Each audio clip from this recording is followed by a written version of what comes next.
அமைச்சர் அதாவது நேற்று திமுக தலைவர் ஸ்டாலின் பேசுகின்ற போது இந்த ஆட்சி 5 ஆண்டுகள் கூட நீடிக்காது அப்படின்னு ஒரு பேசியிருந்தார். எப்படி பார்க்குறீங்க?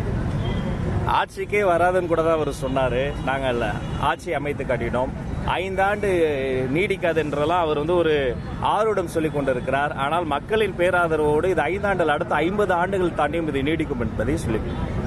சட்டம் ஒழுங்கு பிரச்சனையை காரணம் காட்டி எதிர்கட்சிகள் பல்வேறு அறிக்கைகள் கொடுக்குறாங்க, எதிர்கட்சி தலைவர்கள் பேசுறாங்க. எப்படி ஹேண்டில் பண்ண போறீங்க சார்? கோயம்புத்தூர் இஷ்யூ சொல்றாங்க, திருச்சியில் நடந்த இஷ்யூ சொல்றாங்க, எல்லாமே லாண்ட் ஆர்டர் இஷ்யூங்கிறதா மென்ஷன் பண்றாங்க. கடந்த ஆட்சியிலே இருந்ததுதான் இந்த ஆட்சியிலேயும் தொடர்ந்து இருக்கு.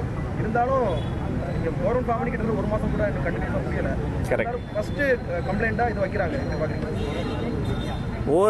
ஒரு மாதம் கூட முடிவதற்கு முன்பாகவே முதல் நாளில் இருந்தே காவல்துறையை சார்ந்த அதிகாரிகளினுடைய துரித பணியின் காரணமாக பல்வேறு இடங்கள்ல அங்க இருக்கக்கூடிய இந்த சார்ஜ் ஷீட்டர்ஸ் தொடர்ச்சியாக தவறுகளை செய்யக்கூடியவர்கள் அடையாளம் காணப்பட்டு அவர்களுக்கு பரேட் நடத்துவது, அவர்களை முன்னெச்சரிக்கை நடவடிக்கையாக கூப்பிட்டு அவர்கள் வெளியில் இருக்கிறவர்களை கைது செய்வது, அப்புறம் பல இடங்கள்ல இது குறித்த ஆலோசனைகள் செய்வது என்று திட்டமிட்டு இதை ரூட்ஸ்ல அது அங்க இருக்கக்கூடிய வேர் பகுதிகள், அங்க இருக்கக்கூடிய சிட்டியோடைய அவுட்ஸ்கட்ஸ்ல தொடங்கி பல்வேறு ஊர்களிலும் இருக்கக்கூடிய இடங்களுக்கு சட்டம் ஒழுங்கை பேணி பாதுகாப்பதற்கான அனைத்து துறை சார்ந்த நடவடிக்கையும் எடுக்கப்பட்டுக் கொண்டிருக்கின்றன.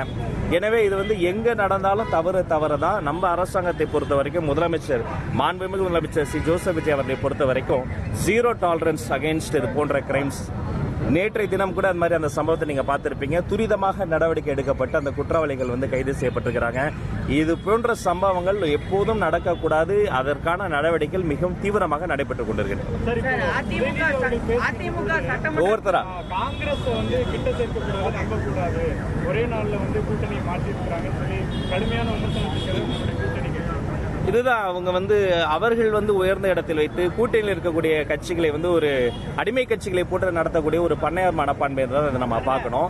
ஜனநாயகத்தில் எந்த கட்சி யாரோடு சேர வேண்டும் என்பது அந்த கட்சியினுடைய தலைவரும் தொண்டர்களும் எடுக்க வேண்டிய முடிவு. ஒரு பேரியக்கத்தை, ஒரு தேசத்தினுடைய ஒரு பேரியக்கத்தை இப்படி சிறுமைப்படுத்தி பேசுவது சரியான ஒரு விஷயமாக இருக்காது.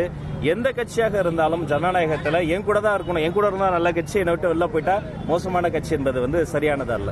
1,28,00,000 மனங்களை வென்ற தந்தி டிவி யூடியூப் சேனல். தவிர்க்க முடியாத தம்ப்நெயில், கலக்கலான கான்டென்ட்ஸ். நீங்களும் இந்த குடும்பத்தில் இணைய இப்பவே சப்ஸ்கிரைப் பண்ணுங்க. அசுரபலம் கொண்ட எங்கள் டிஜிட்டல் கரங்களில் உங்கள் விளம்பரங்களை சேர்க்க வாட்ஸ்அப் பண்ணுங்க.